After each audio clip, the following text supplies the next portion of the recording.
Hello, my name is Nurulana binti Ibrahim, metric number D01910874448.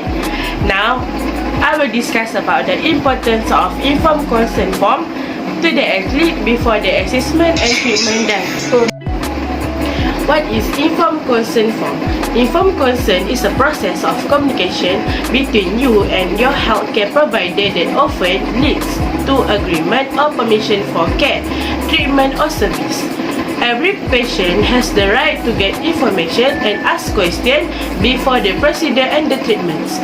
If adult patients are mentally able to make their own decision, medical care cannot begin unless they give informed consent.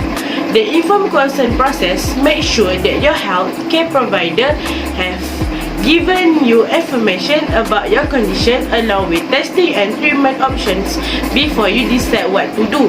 While in sport is an informed consent form tells the participants about what they are going to be involved in and if there are any risk. It must be read and signed by athlete that is completing the fitness test or training program to ensure that they are aware of what they are going to be doing.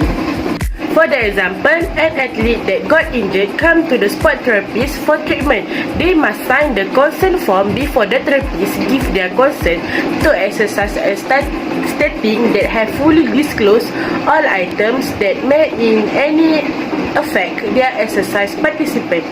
A form must be signed by a patient to a medical procedure to confirm that he or she agrees to the procedure and is aware of any risk that might be involved.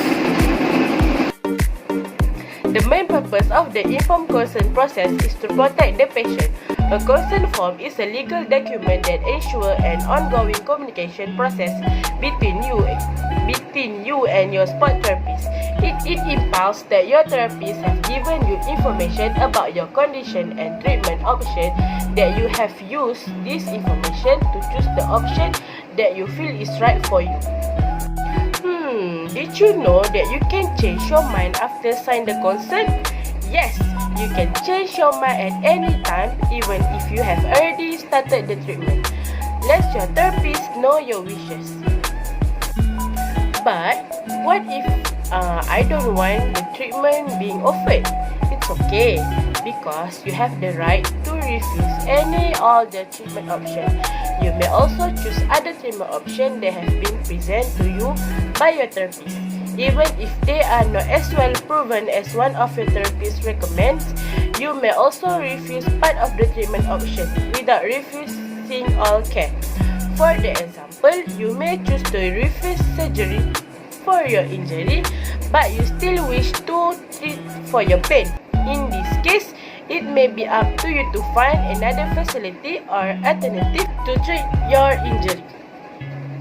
If you decide to refuse treatment, your therapist may tell you about the risks or likely outcomes of this choice, so you can make an informed refusal.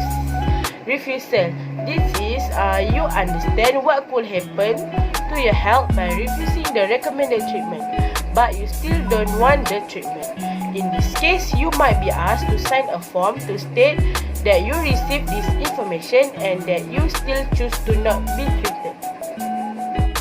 And for my last point, treatment cannot be given without your consent unless care and treatment are needed in an emergency and you are able to give consent. However, you have the right to refuse information and treatment, or in advance, you can assign a person to make decision for you through an advance directive or other legal document. You can also ask for minimal information, and you can trust your therapist to make decision for you. Okay, that's all for me. Thank you.